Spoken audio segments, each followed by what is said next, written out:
Hello everyone and welcome back to another edition of the SBK Betting Podcast alongside Tom Collins and Ross Miller as ever in the thick of July at present. And before we get into the racing, we wanted just to begin by extending our condolences and thoughts with John Hunt after the most unimaginable and impossible situation with his wife and his two daughters. And it is the most, I'm failing with words to kind of come up with what's happened to him. And he's not only a friend, but obviously a colleague of all of ours and a genuine, decent, wonderful man. And everyone at SBK are with him at this terrible time, and obviously the entire racing community. And as I said, everyone absolutely shocked with what's happened. And I know that all of us here at SBK are thinking of him at what is obviously an extremely difficult time and makes racing feel a little bit trivial. And I know that there'll be black armbands being worn over the next few days and probably over Saturday as well, which is what we're going to be focusing on from a racing perspective. It's an extremely busy weekend, as always. It's one of those bumper Saturdays where there's good racing at some of the best tracks all over the country. And that's where we're going to get stuck into. After what was quite a strange Saturday last Saturday, we gave you a preview of the Old Newton Cup, which never happened. So we couldn't offer you any follow-ups from that. We did all pick City of Troy, but it wasn't always going to be certain. And I think quickly, TC, because you did have a winner with your Nap Al Burnham, who won at a short price as well. But you wanted to see something, as we all did, electric. We wanted to see him put on a show. We wanted to work out where he was going to go next. Did it leave you scratching your head a little bit? I wouldn't say scratching my head. I thought he did well to win. He was obviously below his best from what we saw in the Derby. He gutted it out in the closing stages, which is a fantastic trait, but he didn't beat the best horses around, did he? Al Riffa et al. So I don't know. I think I exited the race thinking at least he's won. It's good to see him rack up a little sequence now of victories in Group 1s. But my main overriding thought was I don't want any part of him for the Classic, because if he's struggling on good to soft ground at Sandown, he is not going to get through the dirt. He switched his lead 6 or 7 times in the home straight. Now, that might be due to the topography of the track and the undulations, albeit it's not the most undulating venue. But if you're doing that on dirt and struggling to power through, you're just not going to win. So he's a short price for the Classic right now. I'd be looking elsewhere, that's for sure. Yeah, the options now look firmly based on turf and a trip to Southall to get used to sort of the turns, I suppose, on an all-weather surface. But yeah, he doesn't really. You don't come away feeling breathless after that. And we'll see what happens with the rest of this season here in Europe before they do look likely to head to the Classic. But that's for another day. We'll focus on this weekend. And to mark a huge Saturday of racing, SBK are offering not one, but 2 boosts. So you can claim a 25% winning boost to use on both the July Cup and the John Smith's Cup. T's and C's, of course, apply along with max stakes. But that gives you a lot to think about when it comes to the 2 races that we're going to be previewing. We're going to start with the July Cup. 13 runners have been declared for this 6 furlong feature at Newmarket on Saturday, where the going is currently good to soft. There was 20 mil in an hour at Newmarket on, I think it was on Tuesday. The ground has dried up a bit, but absolutely boggling for this time of the year. So slightly different conditions to what a lot of these horses have faced, especially those ones who are coming out of Royal Ascot. And it is the 3-year-olds who are dominating the betting lineup. Of course, we've got the Commonwealth Cup winner Innes Sheeran at the top of that, and he's likely to be the one that they've all got to beat, really, based on what he's done. But he now has to take it up against his elders. And added to that, we've also got the likes of Van Dijk, who is back after sidestepping Royal Ascot, and obviously didn't get it because of an issue himself. River Tiber, another 3-year-olds in there. And then we've got the best of the elder horses, including Kinross and Regional. And Innes Sheeran, 2-1 to back up that success in the Commonwealth Cup. We thought he might be good. He looked pretty special, Ross, at Royal Ascot. But this is a different kettle of fish, even though he's got weight that he receives from his elders. Yeah, I mean, perhaps start with the elders, because I do think it's the 3-year-old I want to focus at. I mean, I think Regional has definitely got a pot over 6 furlongs in him, given how strongly he finished over the 5 in the King Charles at Royal Ascot. But I just wonder whether this stiff sixes for him. It wouldn't surprise me if he popped up, but I just wonder whether 6 furlongs on an easier track gives him his absolute perfect scenario. Obviously, Cardem I straight away get drawn to because he did me a real solid at Royal Ascot in the Queen Elizabeth. But history will tell you he's looked a bit like a sort of Chesney Hawkes type horse, doesn't he? Like a one-hit wonder. He wins at Royal Ascot and then he just does absolutely nothing for the rest of the season. So much as I am quite loyal, I find it hard to side with him. I do think it revolves around the 3-year-olds, Inisherin, Van Dijk, River Tiber and Chasseur. River Tiber was the first one I could get rid of. I really liked him last year and I was excited for him this year, and I'm losing a little bit of faith. I could forgive the run in the Irish Guineas. I thought the Jersey really gave him perfect conditions, 7 furlongs on a track we know he likes, and he was disappointing. And I'm not convinced he's a 6 furlong sprinter. I think he's perhaps just a bit tripless at this top level. Chasseur, I think, will like the track, and I think the more it dries out, the better chance he's got. There's 2 mil of rain forecast for today, and then it's dry and quite breezy. So it could, Newmarket dries quick enough. I wouldn't be surprised if it was on certainly the quicker side of good or not on the soft side of good, let's put it that way, come Saturday. Inisherin was really classy at Ascot. There was absolutely no fluke about his 2 wins in the Sandy Lane. But I still can't shake Van Dijk's performance in the Middle Park last year. I know he's got 4 lengths to find from the Sandy Lane, but he clearly blew up on soft ground. He had a problem with bloods going into Royal Ascot, and that's why they didn't run him. And just the vibes you get suggest they've really struggled with him at the start of this year. And he obviously went to Haydock a little bit undercooked. Why was he undercooked? He'd obviously missed a bit of work, or they'd had to go easy. Perhaps he wasn't taking his work all that well. I'm really prepared to forgive him his sort of declining profile, and he's only run once and missed an engagement. And the facts are he was sent off 8-13 to beat Inisherin in the Sandy Lane. He's done nothing really to suggest that there should be a flip in the prices, 2-1 versus 4-1. I think he's a really classy horse. He will go on any ground. So if it doesn't dry out, it's not such a concern for me. He'll like the track. He's a strong stayer at the trip. I think he's got a perfect draw in 5, in Sheridan 6. I think River Tiber is going to have to go forward from 4. He needs to stretch this into a real test at the trip. I could see River Tiber sort of going forward and then the 2 other 3-year-olds shadowing him. And I just think Van Dijk might just have a bit more of a gear change in the final furlong. So he's for me. Quickly on Van Dijk, would it concern you that, like you said, 1 run, he's had interrupted preparation? He should have run at Ascot, where he's up against now horses with a lot of fitness on their side and have had good enough prep runs into something like this, or maybe even coming into their own. So he might still be at that disadvantage because of that. Yeah, that's definitely the concern. But for me, it's offset by the price. And I also think from the point of view of the connections and the Crisfords, once you miss the Commonwealth Cup, which is the 3-year-old sprinters or 3-year-old 6 furlong horses' main target, if you miss that, you can afford to be patient and give them an autumn campaign, particularly when you know he goes well in the autumn on autumn ground. So I don't think they would be chancing their arm here. I think they're coming here confident they've got him back right. The Haydock run should have brought him on. So plenty of training time. They were clearly gearing up to Royal Ascot, so I hope he hasn't lost too much fitness. But that is the only concern I find with him. But I do think he's a decent enough price to offset that.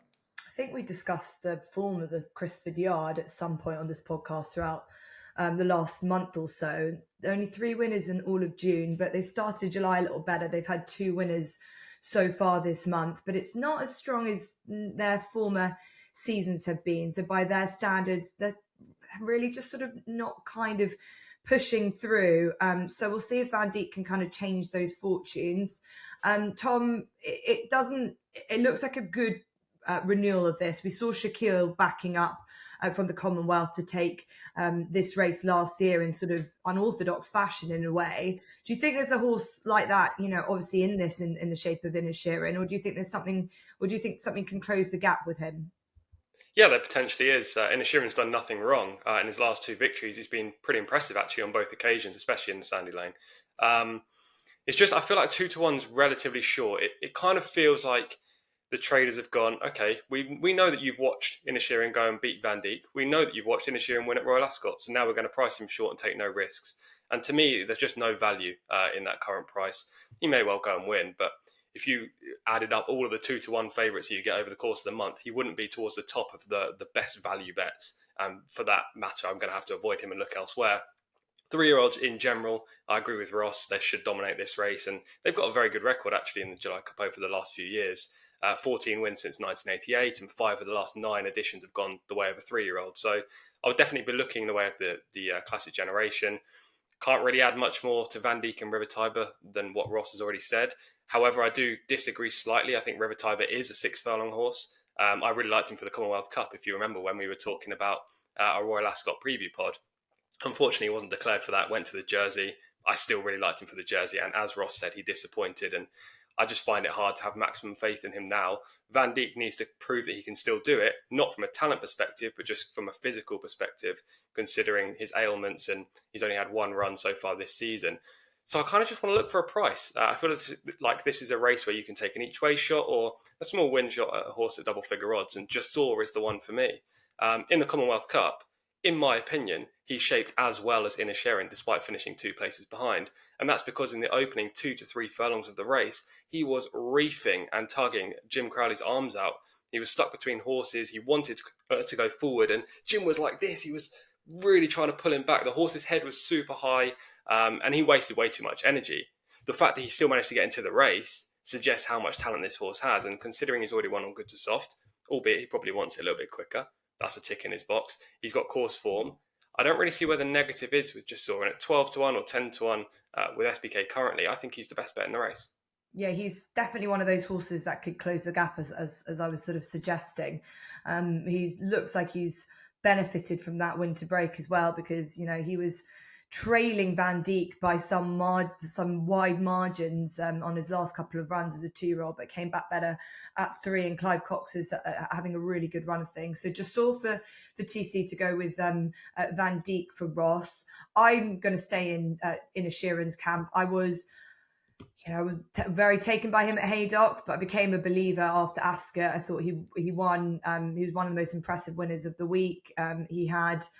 It was a good renewal without being anything overly, stand out. Give Me the Beat Boys was massively disappointing, and I don't know exactly what happened to him, so he didn't really turn up. Obviously, just saw was behind, but the former Lake Forest, it probably could have been a better race, and obviously it might have been if we had the likes of Elite Status and Van Dijk and Buccaneer Forte. So he'll have to do it now up against a better team of horses, but I'm confident that Inisherin could keep up this run. I wouldn't want him to get any shorter, as the guys have said. You want to try and see what best value is around, so your alternatives are there for you, either Van Dijk or Jasor, but I'm happy to stick with Inisherin. Right, we're going to go on to the next race we're going to preview, which is a cracking puzzle to solve. This is the John Smith's Cup Handicap, 1 mile, 2.5 furlongs. It's a race steeped with plenty of history. We've seen horses go on to land Group and Group 1 success over the years. The likes of Amnart won this a couple of years ago. Pride of America won at a big price last year for Amy Murphy. And we've got some big price winners of this essentially in the past. So I'm hopeful that Tom and Ross have found something at a decent price. They might have been talking about this together for all we know, because I know what's coming for this selection, for this race. And it seems like both have probably got a similar enough case. So trying to work out who I'm going to give the floor to. And I think I'm just going to only have to be fair and offer it up to the person that first came out with their selection. So Tom Collins, what have you found for the John Smith Cup? Yeah, I originally had this race down to Liberty Lane and Epic Poet, and that was when I was looking at the race yesterday on Wednesday afternoon, pre-decks, pre-draw. Then I saw the draw at 10:30 today on Thursday, and I saw that they drew 23 and 22 in a big field. And the first turn at York, albeit it's not a sharp bend, it comes up relatively quick, so they're likely to get stuck up wide. And that kind of applies to the favourite as well, Haunted Dream, who's drawn 24.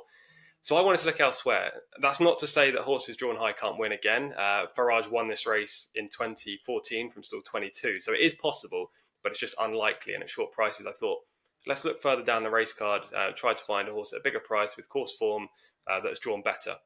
And the horse that I landed on was Astro King, who I actually put up for at Royal Ascot, where he ran okay, but never really troubled the leaders. He was held up last and made small little inroads late in the day, but never really got involved. I think he's just a great price in this race. He finished second last year at 50-1. He made a huge run through the pack. He seems to love these big field handicaps where he can find a bit of trouble, but still power through it and hit the line strongly. That's kind of his MO. He did so well at Royal Ascot when he was trained by Sir Michael Stout, and he seems to have continued that thread with the Kublers now. He didn't get the cleans of trips, as I say, 12 months ago. Then he went on to win a Heritage Handicap at this venue in August, and then backed up in the Cambridgeshire. Now, obviously, he's higher in the handicap, and he's subsequently been running in listed races and group races, and he's carrying top weight here. But he's only £2 higher than for that Cambridgeshire success. So there is a little part of me that thinks, well, if he's won the Cambridgeshire, a 34 runner race of just £2 lower, then he should be competitive off this mark, despite the fact it looks lofty. I love the track for him. I love the conditions of this race. I love the underfoot conditions for him as well, as he handles a bit of cut, and also he can go well on fast ground. There's just a lot of ticks in the boxes for Astro King, and I just think he's a good value play. Okay, he's, as you say, a horse that was just touched off in this last year at 50-1, big price. It must have been difficult for the Kublers, when you get to the stage where you've done a brilliant job with a horse like that. He goes off and wins the Cambridgeshire. He shows what he can do at York, and then you just sort of left with, where do you play him now? You've got to go to Pattern Stakes races, but maybe it's all sort of panned out for him this year to get his revenge. It's, as I said, it couldn't have gone well. It couldn't have been harder for them, I'd imagine, to have found the right races for him. But he looked like he could show what he could do in group races at the beginning of the season, and now he's back into handicaps, Ross. So is that your angle in? What do you think of TC's case? Can you come back with a stronger one? I couldn't disagree with him more. I think he's talking absolute nonsense. He hasn't got a chance. No, I mean, it sounds like we have compared notes, because I've got written down in here, I really liked Epic Poet. When I first looked at it, he was one of the very few at Royal Ascot to come from a long way back on the round course, and I think that automatically deserved him marking up for his second in the Duke of Edinburgh. But then I looked again, and he's up £3, which is enough, I think. He's down in trip, which put a little bit of a question mark in my mind. And then the price, 15-2, to me is not enough of an each-way price. And in these handicaps, I'm always keen to play something at an each-way angle. And I think Astro King hits that each-way brief perfectly, because he runs his course so well. And York is a strange course, really. If you think it's flat left-handed, it's not really got a lot of unique sort of topography, to steal Tom's favourite word, about it. And yet it's very much a place that's horses for courses. He's got brilliant course form, as you said. And you say, they were stuck in a difficult place and had to go into group company, but he acquitted himself really well. Second in the Earl of Sefton Stakes, sticking on. Fourth in the Jockey Club Stakes, when there just wasn't enough pace, and he could never really finish off powerfully because they weren't stopping in front of him, which is why handicaps suit him so well. He's the archetypal group horse in a handicap. Yes, he's got a mark of 111. I'm sure they were slightly disappointed that he didn't come down for his run at Ascot, but that, in a way, tells you everything about the run. He just lacked luck right the way through, as he can do. He's not the most comfortable of horses to watch, because he does seem to like running into a bit of trouble, but Richard Kingscott knows him well. And the other thing is the Kublers are in absolutely flying form, 47% in the last 14 days. They're really hitting a bit of form, and they are a yard. They do a lot of scientific work. So I think when they start to have winners, that's very indicative of yard health, more so with them than perhaps other yards. 20-1 just seemed an absolute knockout price, I thought, to at least hit the frame. But he's got the ability to go and win this, I think.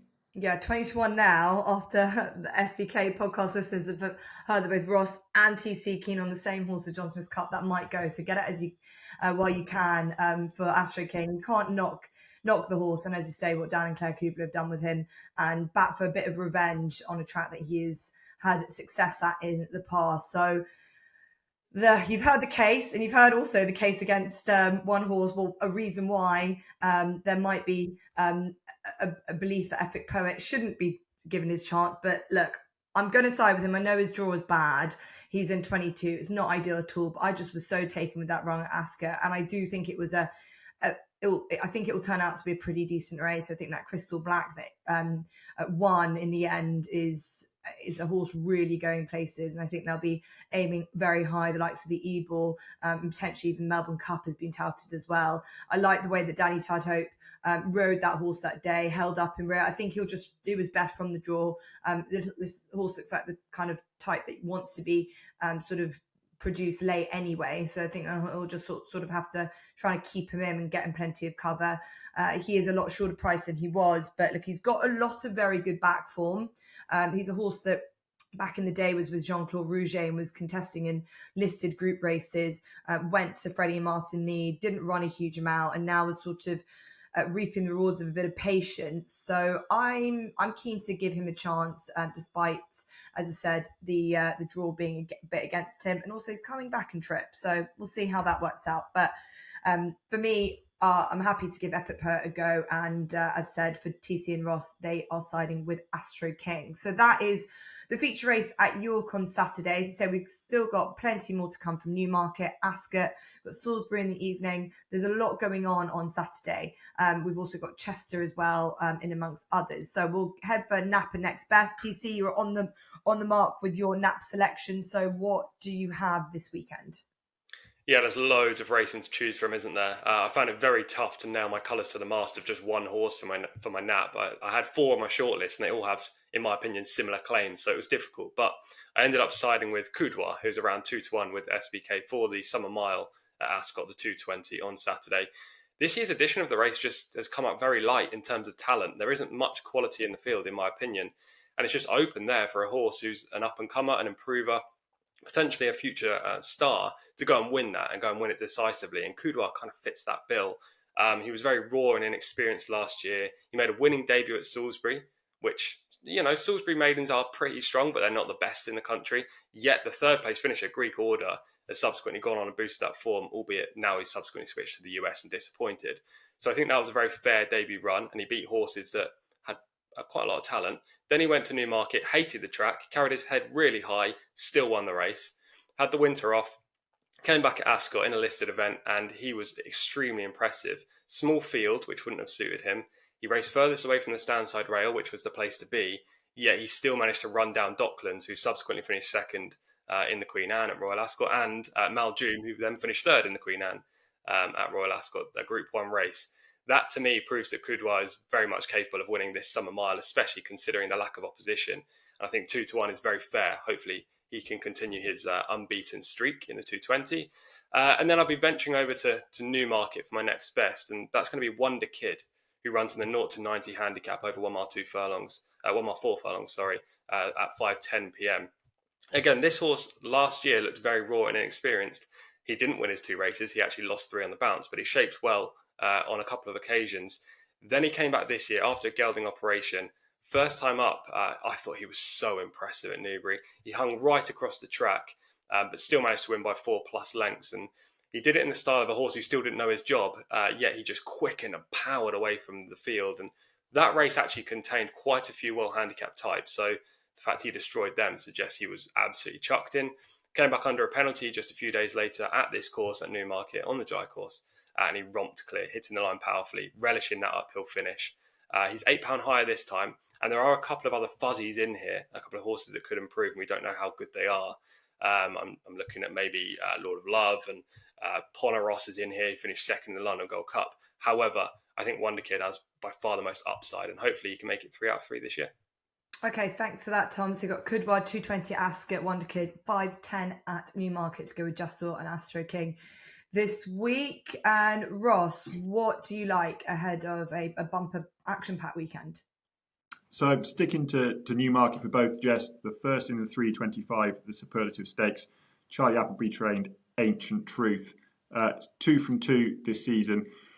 Charlie Appleby's certainly not had as many first-time out winners this year, whether that's by design or whether it's just because we've had bizarre weather in Europe, really, in terms of trying to get horses fit and healthy. I'm not sure, but his 2-year-olds are definitely progressing with races. So I think the fact that this horse was able to win first-time out over 6 furlongs is a flag in itself.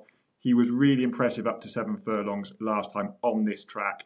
Beautifully balanced. He's a good-looking horse. You mean you'd know better than me going to the Salesmoor that the Debawis come in all shapes and sizes, and often they wouldn't win any beauty contests, but this is a fine-looking horse, beautifully balanced. Very, very easy winner last time. Charlie Appleby has won this 4 times in the last 10 years. It's a race he targets. I think this would have been the plan from that debut win. They'd have worked on getting him some course and track experience. He's got that. I think he's head and shoulders above these, particularly with the second favourite, the Wathnon Richard Fahey horse. I don't like horses that get lit up on the July course. I think it's a difficult track to navigate down to the start if you're on a horse that can be a bit fresh and a bit over the top, and he is definitely that. So I'd be negative against him, which makes me even more positive on the chance of Ancient Truth in the 325, the Superlative Stakes. And then the next best is in the 4 o'clock, and it was my eye catcher from the review pod we did from Royal Ascot, Carry the One, who was the most luckless third in the Buckingham Palace, repeatedly denied racing room, still flew home under Pat Dobbs. Off a mark of 101, I think the handicap has missed him because I think he was certainly deserving of a raise in that race. And when you look at some of the beaten horses that still got quite hefty raises out of Royal Ascot, I think the mark of 101 is still workable. He was a very, I say fortunate winner, he was a very good winner previously at Newmarket on the early mile course, when again lacking luck in running, but still got up to win. Pat Dobbs steps aside, Ryan Moore comes in for the ride. That is, with the greatest respect to Pat Dobbs, a big jockey upgrade. And I think Carry the One will get his compensation from a luckless run at Royal Ascot and win the 4 o'clock at Newmarket. Okay, thank you. Ancient Truth in the Superlative Stakes, obviously the race where City of Troy really showed us, how special he is this time last year. Ancient Truth for Ross, and Carry the One in the 4 o'clock to go along with Van Dijk and Astro King. Okay, I will give you a couple. I'm with Tom with Kudwa in the same race at Ascot on Saturday. I think the form's turned out pretty well considering he beat Docklands, who ran an absolute blinder in the Queen Anne at Royal Ascot. So hoping that Kudwa can continue on his good trajectory in the 220. And then I'm going to add another one to your list for Newmarket, 250. It's the 1 mile handicap for 3-year-olds rated 0 to 100. And a horse that I was really taken by when he won at Haydock in June was Live and Let Live, a son of Muharatha, William Muir and Chris Grassick. He beat Crown and State and Christian David and the likes. That form has worked out nicely as Crown and State 1-1 at Salisbury on his next start. And Christian David has also gone out and won since. And I think that this horse will probably be underestimated a little bit. There's no rhyme or reason, but I think that William Muir and Chris Grassick, they do a brilliant job. And I think if this horse was genuinely trained by anyone else type of thing, he'd be a lot shorter. They wanted to try and get him into the Britannia, but I don't think he was rated high enough. He gets it in a mark of 89. Lewis Edmonds back on again. The bit of rain will really help him being out of a pivotal mare. So I think they were pleased to have seen that. He's just I think he's a really progressive type. This is quite an open race. And he's around 9 to 1 chance. It's about 13 to 2 the field at this stage. So we'll see how he gets on in that race. But I'm really hopeful that he can add to what looks to be a very exciting weekend. And on that note, just quickly, Tom, a thought on the fact that the horse that you put up for the St. Leger, Illinois, is running in the Grand Prix de Paris on Saturday as well. So probably have one eye on Longshot as well at the end of the night. Yeah, it's going to be difficult. I'm going to be having one eye on about 1 million racetracks, Saratoga as well in the US. But I'll be hoping that Illinois runs a big race and Aidan does go to Donny with him. He looks to have a fantastic chance at this stage anyway. Yeah, Aidan's got a great record in the Grand Prix de Paris. He won it with Japan, Mogul and the like. So we'll see how he gets on. But that's it from us. And a reminder when it comes to the 2 feature races, the July Cup and the John Smith Cup, that we are offering a bit of a boost for you, 2 boosts. So you can claim a 25% winning boost to use on both those races. T's and C's obviously apply, and max stakes as well. And another offer for new SBK users, you get £30 in free bets when you sign up and bet £10 for this first time. Just head to SBK. There are plenty of offers and promotions throughout the weekend. And also, there's a bit of football happening on Sunday, I think. We're in the final. So enjoy that as well. As ever, we'll see you next week and have a wonderful weekend.